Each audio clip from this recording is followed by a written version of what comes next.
Welcome back to Nainshree classes and this is Nainshree. And आज के इस वीडियो में हम कवर करने वाले हैं 25 जुलाई का करंट अफेयर्स। आज के करंट अफेयर्स में आपको नंबर ऑफ क्वेश्चंस कम मिलेंगे because today I am not feeling well. So यहाँ पर आपको आज नंबर ऑफ क्वेश्चंस कम मिलेंगे। आइए शुरुआत करते हैं आज के करंट की।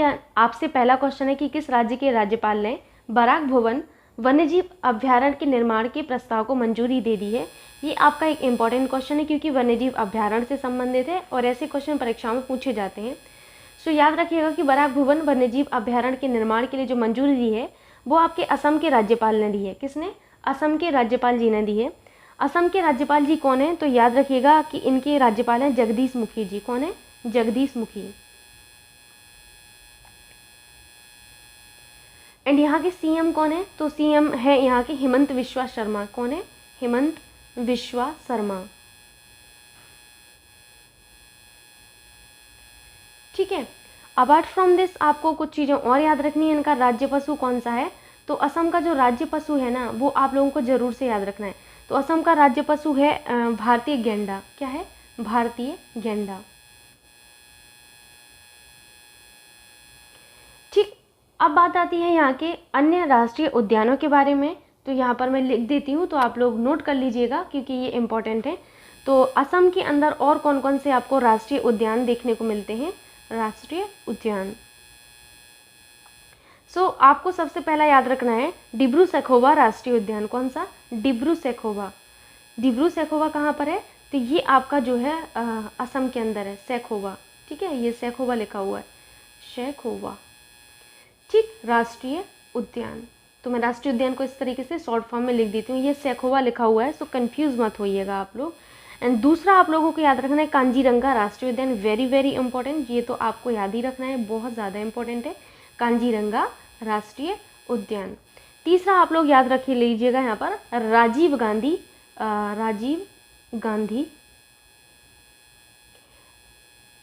औरंग राजीव गांधी औरंग राष्ट्रीय उद्यान। Very very important. फोर्थ आप लोग याद रख लीजिएगा मानस राष्ट्रीय उद्यान। कौन सा? मानस राष्ट्रीय उद्यान। ठीक है, सो मानस राष्ट्रीय उद्यान। इतनी चीज़ें आप लोगों को याद रखना है। एंड जो मैंने आपको बताया है कि आपके असम के राज्यपाल साहब ने हाल ही में मंजूरी दी है बराक भवन वन्यजीव अभ्यारण्य के लिए। मूव करते हैं नेक्स्ट क्वेश्चन पर। नेक्स्ट क्वेश्चन आपसे है कि जुलाई 2022 में किस राज्य के मुख्यमंत्री ने राज्य के लिए पर्यटन नीति 2021 की शुरुआत की है? ठीक है, तो 2021 की शुरुआत, ये किस, यहाँ पर कोई ज़रूरत नहीं है इसकी, 2021 की शुरुआत की है, ये सिंपल सा क्वेश्चन है आपसे। सो याद रखिएगा कि आपके झारखंड के मुख्यमंत्री जी ने, किसने? झारखंड के मुख्यमंत्री जी ने राज्य के लिए पर्यटन नीति 2021 की शुरुआत की है। झारखंड के मुख्यमंत्री कौन है? तो झारखंड के जो मुख्यमंत्री हैं उनका नाम है हेमंत सोरेन। कौन, क्या नाम है? हेमंत सोरेन है। कंफ्यूज मत होइएगा, एक है हेमंत बिस्वा शर्मा और एक है हेमंत सोरेन। हेमंत सोरेन आपके मुख्यमंत्री कहाँ के हैं? तो याद रखिएगा ये आपके झारखंड के मुख्यमंत्री हैं। ठीक है, मूव करते हैं आगे। नेक्स्ट क्वेश्चन आपसे है कि जुलाई 2022 में WHO यानी कि वर्ल्ड हेल्थ ऑर्गेनाइजेशन ने किसको वैश्विक स्वास्थ्य आपातकाल घोषित किया है? अगेन इंपॉर्टेंट क्वेश्चन है ये वाला भी कि WHO ने किसे वैश्विक स्वास्थ्य आपातकाल घोषित किया है। सो याद रखिएगा कि आपके WHO ने मंकी पॉक्स को, किसको? मंकी पॉक्स को वैश्विक स्वास्थ्य आपातकाल के रूप में घोषित किया है। क्योंकि अब तक देखा जाए ना तो मंकी पॉक्स से टोटल आपकी 5 मौतें हो चुकी हैं। इस वजह से मंकी पॉक्स को वैश्विक स्वास्थ्य आपातकाल घोषित किया गया है। यहाँ पर आप लोगों को WHO के बारे में थोड़ी सी जानकारी याद रखना है। वैसे तो मैं WHO के बारे में आपको एक अलग वीडियो में बता चुकी हूँ जिसमें हेडक्वार्टर एंड संगठन मैंने आपको बताए थे, बट यहाँ पर आप लोग याद रखिएगा कि WHO की स्थापना कब हुई थी? तो WHO की स्थापना जो हुई थी वो आपकी हुई थी 7 अप्रैल 1948 को हुई थी। इसीलिए हम 7 अप्रैल को क्या मनाते हैं?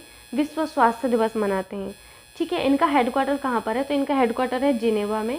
जिनेवा कहाँ पर पड़ता है? तो जिनेवा आपका स्विट्जरलैंड में पड़ता है। तो मैं स्विट्जरलैंड को इस तरीके से लिख देती हूँ।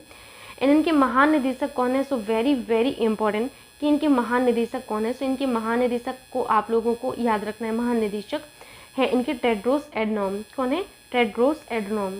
Tedros Adhanom.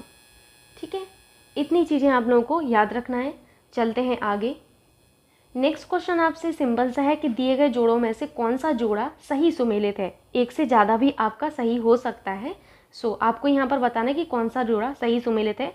अंबाजी मंदिर गुजरात, कामाख्या मंदिर असम, 64 योगिनी मंदिर मध्य प्रदेश, रामप्पा मंदिर कर्नाटक। बताइए कौन सा जोड़ा आपका सही सुमेलित है। यहाँ पर आप लोगों को याद रखना है कि ये जो अंबाजी मंदिर है ये आपके गुजरात में स्थित है। कहाँ पर? गुजरात में स्थित है। पहला तो आपका करेक्ट हुआ। एंड नेक्स्ट है आपके कामाख्या मंदिर। तो कामाख्या मंदिर आपके असम में स्थित है, इसीलिए आपका सेकंड भी करेक्ट है। नेक्स्ट है आपका 64 योगिनी मंदिर। 64 योगिनी मंदिर ये आपके मध्य प्रदेश में है। और ये रामप्पा मंदिर जो है ये आपके कर्नाटक में नहीं है। रामप्पा मंदिर आपके तेलंगाना में है। रामप्पा मंदिर को हम लोग क्या कहते हैं? रुद्रेश्वर मंदिर भी कहते हैं और रामप्पा मंदिर भी कहते हैं। कंफ्यूज मत होइएगा, ये आपके तेलंगाना में है। कहाँ पर है? तेलंगाना में है। ठीक, एक चीज़ मैं आपको क्लियर कर दूं कि अभी जो पेट एग्ज़ाम होने वाला है, हाल ही में एक ही एग्ज़ाम लगा हुआ है पेट एग्ज़ाम, उसमें आपका जो जनरल अवेयरनेस का सिलेबस है उसमें आपका जो है कुछ बिल्कुल टॉपिक जो है क्लियर मेंशन किए गए हैं कि भारतीय पर्यटन स्थल में आपकी ये सभी चीज़ें भी आती हैं जो आपसे पूछी जाती हैं बार बार एग्ज़ाम में। ये बहुत ज़्यादा इंपॉर्टेंट है आप सभी के लिए, याद रखिएगा। नेक्स्ट भी आपसे बहुत ज़्यादा इंपॉर्टेंट है, ये भी आपसे पूछा जाता है एग्ज़ाम में। नेक्स्ट है आपसे कि कौन सा जोड़ा सही सुमेलित है। Anamalai tiger reserve Tamil Nadu, Mudumalai tiger reserve Andhra Pradesh, Bandipur tiger reserve Karnataka and Parambikulam tiger reserve Kerala. आपका अनामलाई टाइगर रिजर्व तो जो है ये आपके तमिलनाडु में ही है। तमिलनाडु में आपके 4 टाइगर रिजर्व हैं जिनमें से अनामलाई आपका एक है, याद रखिएगा। नेक्स्ट है आपका मधुमलाई टाइगर रिजर्व जो कि आपके तमिलनाडु के नीलगिरी जिले में है। ठीक है, कहाँ पर है? तमिलनाडु के नीलगिरी में है। ठीक, अब ये चीज़ आपको याद रखना है, ये मधुमलाई जो आपका टाइगर रिजर्व है इसके बारे में आपको एक चीज़ याद रखना है कि मधुमलाई टाइगर रिजर्व तमिलनाडु राज्य के नीलगिरी जिले में है और 3 राज्य कर्नाटक, केरल और तमिलनाडु के त्रिकोणीय जंक्शन पर है। किस पर है? कर्नाटक। मैं यहाँ पर लिख देती हूँ, ये मधुमलाई टाइगर रिजर्व बहुत इंपॉर्टेंट है। ये कहाँ पर है? कर्नाटक, केरल और आपका तमिलनाडु। TN यानी कि तमिलनाडु के जंक्शन पर है। कहाँ पर है? इनके जंक्शन पर है। याद रखिएगा। ठीक, मूव करते हैं आगे जो कि है आपका Bandipur tiger reserve. Bandipur tiger reserve आपका कहाँ पर है? तो ये आपका कर्नाटक में स्थित है। ठीक, ये तो आपका करेक्ट हुआ। आपका दूसरा वाला करेक्ट नहीं है। ठीक है, नेक्स्ट है आपका परम्बिकुलम टाइगर रिजर्व। ये आपका परम्बिकुलम है, इस तरीके से नहीं लिखा जाता है, मैं यहाँ पर लिख देती हूँ तो आप लोग याद रखिएगा। परम्बिकुलम इस तरीके से है, ये परम्बिकुलम। तो परम्बिकुलम टाइगर रिजर्व आपके केरल के पलक्कड़ जिले में है। कहाँ पर है? केरल के पलक्कड़ जिले में है। ठीक, यहाँ पर आपने देखा होगा कि आपका कौन कौन सा जो जोड़ा है वो सही मैच हुआ है। अनामलाई टाइगर रिजर्व तमिलनाडु में है, मधुमलाई ये आपका मैच नहीं हुआ है, बांदीपुर टाइगर रिजर्व कर्नाटक में ये आपका मैच हुआ है, एंड परम्बिकुलम टाइगर रिजर्व ये आपका केरल में है जो कि आपका मैच हुआ है। कुछ जो पुराना आपका करंट अफेयर्स है उसको भी रिवाइज कर लेते हैं जो मैं आपको डेली बेसिस पे करा रही हूँ अभी, तो देखते हैं उसको भी। यहाँ पर आज हम देखने वाले हैं खाद्य सुरक्षा सूचकांक के बारे में। किसके बारे में? खाद्य सुरक्षा सूचकांक। इम्पोर्टेंट है, याद रखना है आप लोगों को। ठीक है, ये जो आपका सूचकांक है ये आपका कब रिलीज़ किया गया? तो खाद्य सुरक्षा दिवस के अवसर पर रिलीज़ किया गया। कब? खाद्य सुरक्षा दिवस के अवसर पर। यहाँ पर जो मैं आपको बाद में कराती हूँ क्वेश्चंस के अलावा जो करंट में आपको पिछला कराती हूँ, ये करंट बहुत ज़्यादा इम्पोर्टेंट है। ये चीज़ वही लोग समझ रहे होंगे जो लोग पढ़ाई कर रहे होंगे ऑनेस्टली। और मैं एक चीज़ समझ नहीं पा रही हूँ अभी भी कि आपको पेट एग्ज़ाम देना है तो आप लोग करंट को क्यों इतनी मान्यता नहीं दे रहे हैं। जब आप एग्ज़ाम में बैठेंगे ना तब हाथ थर थर काँपेंगे आपके, क्योंकि वहाँ 10 नंबर का करंट आता है। करंट से ही रिलेटेड आपकी चीज़ें आती हैं जनरल अवेयरनेस में। जनरल अवेयरनेस कुछ अलग नहीं है, इस चीज़ को समझिए आप लोग। ठीक है, तो ये कब रिलीज़ किया गया? खाद्य सुरक्षा दिवस के अवसर पर रिलीज़ किया गया। बड़े राज्यों की श्रेणी में आपका शीर्ष राज्य कौन रहा है? बड़े राज्यों में शीर्ष स्थान पर कौन सा रहा है? शीर्ष स्थान जो रहा है आपका वो रहा है आपके तमिलनाडु का। TN यानी कि तमिलनाडु। छोटे राज्यों में शीर्ष स्थान पर कौन रहा है? तो छोटे राज्यों में शीर्ष स्थान पर आपके रहे हैं गोवा रहे हैं। ठीक है, अगर हम बात करें केंद्र शासित प्रदेशों की तो आपकी यूनियन टेरिटरी में आपका शीर्ष स्थान पर कौन रहा है? तो ये आपके रहा है जम्मू एंड कश्मीर रहा है। यहाँ पर आप कंफ्यूज नहीं होइएगा। बड़े राज्यों की श्रेणी में जो आपका फर्स्ट स्थान पर आया यानी कि शीर्ष स्थान जो प्राप्त किया है वो आपके तमिलनाडु ने प्राप्त किया है। छोटे राज्यों में शीर्ष स्थान पर गोवा रहा है एंड आपके केंद्र शासित प्रदेशों की श्रेणी में शीर्ष स्थान पर आपका जम्मू कश्मीर रहा है खाद्य सुरक्षा सूचकांक के मामले में। ठीक है, आगे आपको मैं एक ऑर्गेनाइजेशन के बारे में बताने वाली हूँ जो कि चर्चाओं में रही है। कौन सी? OIC। ये शायद आप लोगों ने पहले नहीं कभी सुनी होगी क्योंकि ये हाल ही में बहुत ज़्यादा चर्चाओं में रही है। क्यों रही है चर्चाओं में? नुपुर शर्मा मैम के कारण ये चर्चाओं में रही है, क्योंकि नुपुर शर्मा मैम ने एक विवादित बयान की वजह से ये बहुत ज़्यादा चर्चित रही कुछ टाइम पहले। ठीक, तो ये इसीलिए आपका ये जो ऑर्गेनाइजेशन है ये आपके बहुत ज़्यादा इस टाइम जो है देखने को मिले, चर्चाओं में देखने को मिले हैं। सो इनसे संबंधित क्वेश्चन पूछा जाएगा।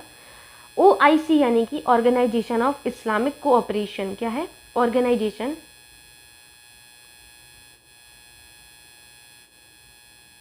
ऑफ इस्लामिक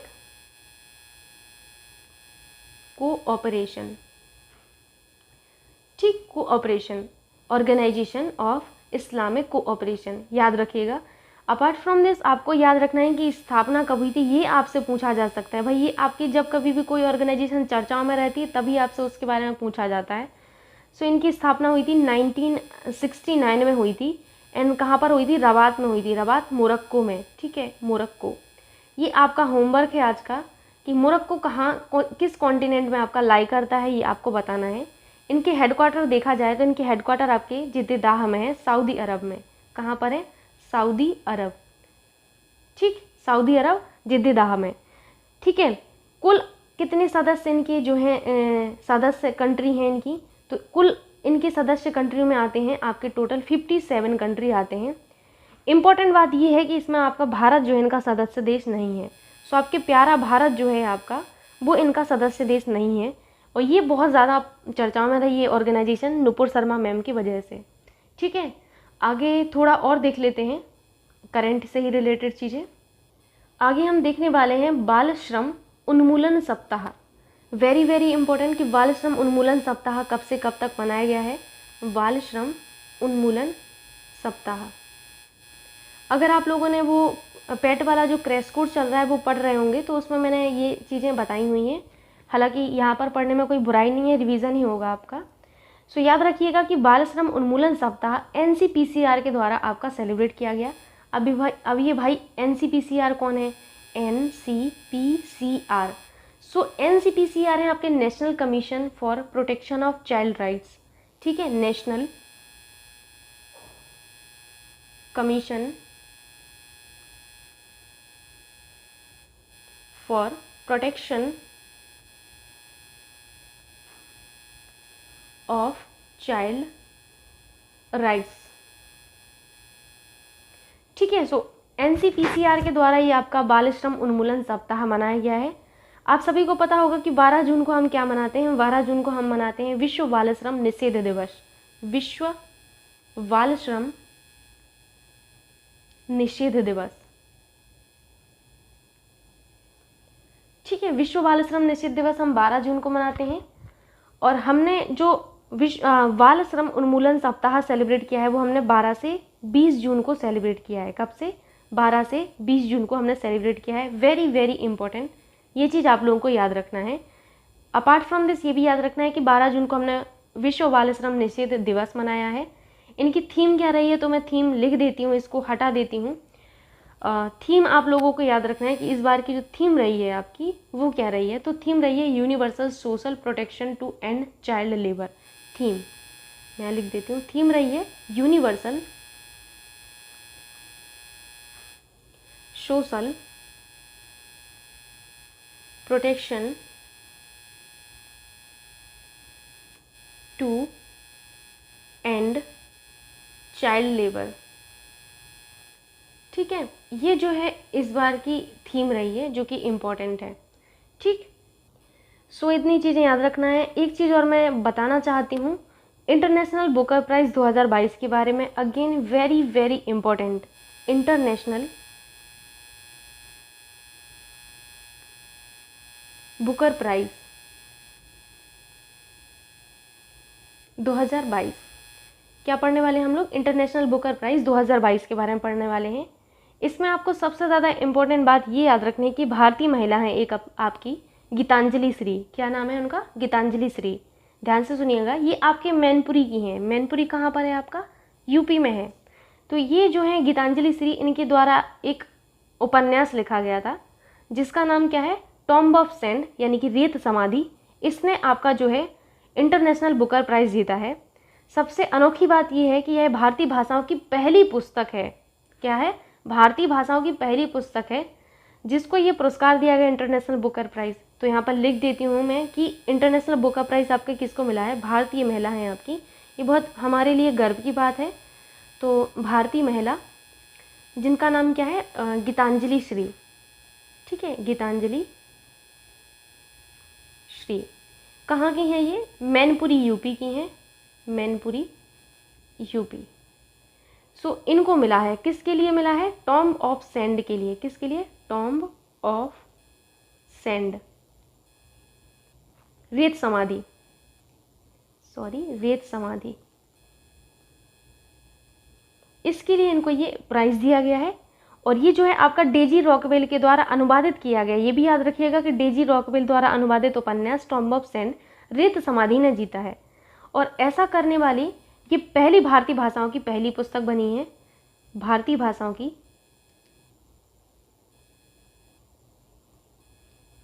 पहली पुस्तक। ठीक, वेरी वेरी इंपॉर्टेंट, ये तो आपसे पूछा ही जाना है इस बार। तो गीतांजलि श्री जी का नाम याद रखिएगा और इनका उपन्यास याद रखिएगा। Apart from this, international Booker prize की शुरुआत कब हुई थी? तो 2005 में हुई थी। इसके पहले विजेता कौन रहे हैं इंटरनेशनल बुकर प्राइज़ के? ये भी आजकल हमारी परीक्षा में पैटर्न सा बन गया है पिछला वाला पूछने का। सो पूर्व विजेता को भी आप लोग याद रख लीजिएगा, थोड़ा सा उनकी भी वैल्यू रख लीजिएगा थोड़ी आप लोग। सो पूर्व विजेता जो रहे हैं वो डेविड डियोप रहे हैं। कौन रहे हैं? David Diop. David Diop. इनकी जो उपन्यास था वो क्या था? आखिर इन्होंने क्या ऐसा लिखा था जिसके लिए इन्हें इंटरनेशनल बुकर प्राइज़ मिला था? सो इन्होंने लिखा था eight night all blood is black. क्या लिखा था? मैं ऊपर लिख देती हूँ, एट नाइट, नाइट लिखा हुआ है, ये कंफ्यूज मत होइएगा। All blood is black. ठीक है, सो याद रखिएगा कि at night all blood is black. ठीक, मेरी तरफ से एक चीज़ और आप लोग पढ़ लीजिए, इसमें आपको पढ़ने में कोई बुराई नहीं है, पढ़ लेंगे तो आपको ही फ़ायदा होगा। और जब आप लोगों को पढ़ाती हूँ तो मुझे अच्छा फील होता है। बस छोटा सा मैं बताऊँगी पॉइंट, ज़्यादा बड़ा नहीं होगा। आप लोगों को याद रखना है कि देश का पहला अमृत सरोवर कहाँ पर निर्मित किया गया? तो देश का वेरी वेरी इंपॉर्टेंट, देश का पहला अमृत सरोवर, अमृत सरोवर कहाँ पर है? ये आपके रामपुर में है। रामपुर, रामपुर कहाँ पर है? तो ये ग्राम पंचायत आपका कहाँ पर है? पटवई, ग्राम पंचायत पटवई, पटवई। याद रखिएगा, देश का पहला अमृत सरोवर रामपुर में आपका निर्मित किया गया। ग्राम पंचायत इनकी क्या है? पटवई है। आज़ादी का जो अमृत महोत्सव है, इसमें प्रत्येक जिले में 75 अमृत सरोवर बनाने का लक्ष्य रखा गया है। ठीक है, अब हम कल पढ़ने वाले हैं जो आपका नेक्स्ट डे का करंट अफेयर्स होगा वो, और आप आईपीएल के बारे में जो इम्पोर्टेंट सी चीज़ें हैं, पर्पल कैप किसको दिया गया, ऑरेंज कैप किसको दिया गया, और कई और सारी जो नई चीज़ें हैं जो आपके लिए बहुत ज़्यादा इंपॉर्टेंट है एग्ज़ाम के पॉइंट ऑफ व्यू से, वो मैं कवर कराते हुए चलूँगी। आई होप आपको आज का करंट अफेयर्स अच्छा लगा होगा। यदि आपको ये वीडियो अच्छा लगता है तो प्लीज़ वीडियो को लाइक कर दीजिए, कमेंट कर दीजिएगा और अपने दोस्तों के साथ वीडियो को शेयर कर दीजिएगा। चैनल पर नए हो तो आप चैनल को सब्सक्राइब कर लीजिए, ताकि आपको ये शिकायत ना रहे कि मैम हमारे पास, हमें पता ही नहीं चलता आपका वीडियो कब आता है। तो पहले आप चैनल को सब्सक्राइब तो करिए, तब आपके पास नोटिफिकेशन जाएगा। सो मिलते हैं नेक्स्ट डे के करंट अफेयर्स के साथ, तब तक के लिए बाय बाय, टेक केयर।